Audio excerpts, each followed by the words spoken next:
So yan, magandang araw. Bali, andito kami ngayon sa lungsod ng Baba kung saan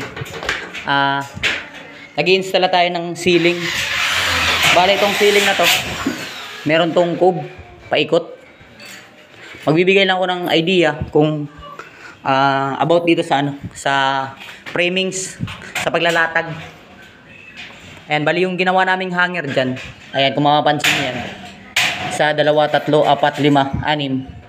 Bali lahat yan, ang sukat ho niyan nasa 2 feet o equivalent sa centimeter, ano yan?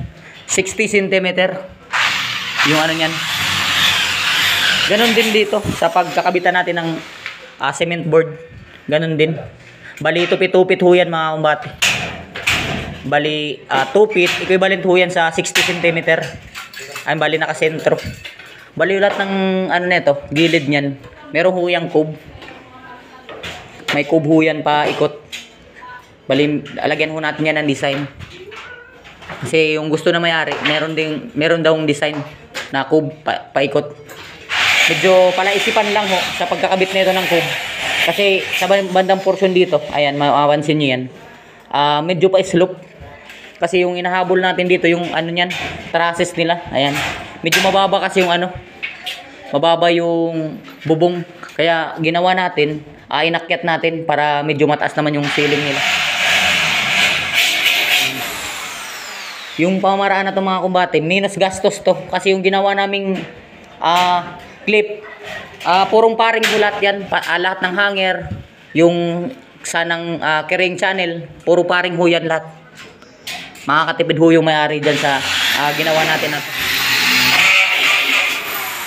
Ayun lang yung pamamaraan namin sa pag-install.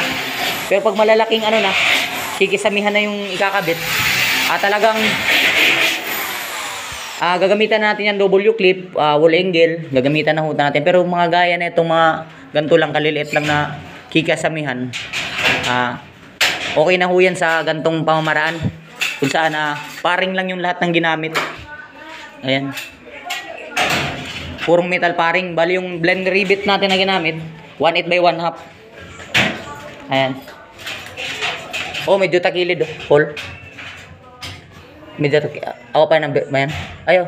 Takilid ang flat. Itaas. Itaas.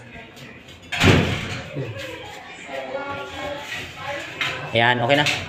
Okay na. Ayan. Bali, dobling tibay yung ginawa natin dito. Ayan. Kalimitang nakikita sa mga hanger ng iba. Ayan. Bali, pinapako lang ho nila sa parlins. Bali, yung ginawa natin, nakapako na sa parlins.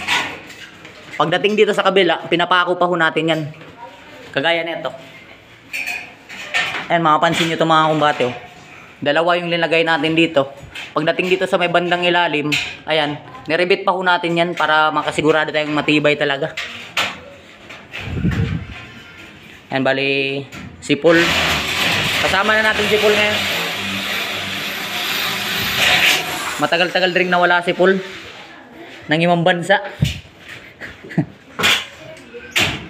Ayan, bali, extra lang naman to, sideline lang naman tong dito sa may bandang lungsod ng Baba. Bali Monday, babalik tayo ng Farm Bukid.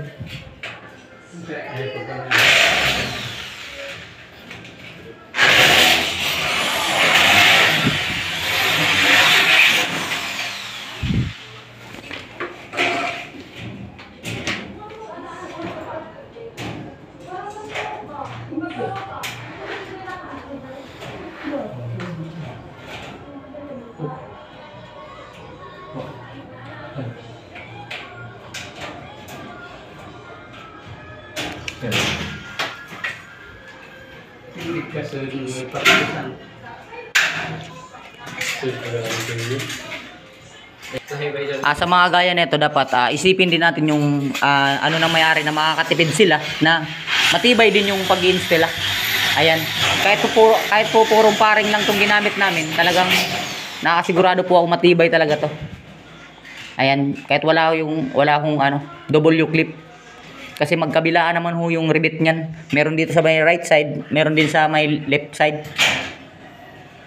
Ayan. Bali tigdadalawang rebit. Sa may bandang ibabaw, ayan. Nalambitina na nga ni Paul. Wala pa nga, nalambitina na. Ayan. Sa gantong klaseng pamamaraan, kung maliliit lang naman yung pag-iinstilahan ng ceiling sa mga gantong frameworks, pwedeng huyang purong metal paring lang yung gamitin. Kahit hindi na huyan ng carrying channel saka W-clip. Ayun, kagaya nito. Na ang sukat nito nasa 250 cm. Tapos yung lapad nito nasa 500. Maliit lang naman kaya pwedeng gamitin dito yung purong metal paring kapag install. Nasa lang ho yan, sa mga workers lang ho yan ninyo kung saan ba makakuha ng tibay. Ang kagaya niyan, yung pag-i-install namin yung mga latag namin ng mga framings. Talagang sakto. Yung hanger nasa 2 feet, equivalent sa 60 cm. Sa sa tapa natin ng cement board ay nakasentro na ho yan. Bali, dalawang cement board magkatabi. 2 feet 2 feet, 60 cm. At talagang pasok yan. Pagdating dito sa may kanto niyan, ayan, bali magkatabi yung dalawang cement board dyan. Talagang papasok yan dyan. Nakaabang na yan para dyan. Ayan, so hanggang doon lang muna. Maraming salamat.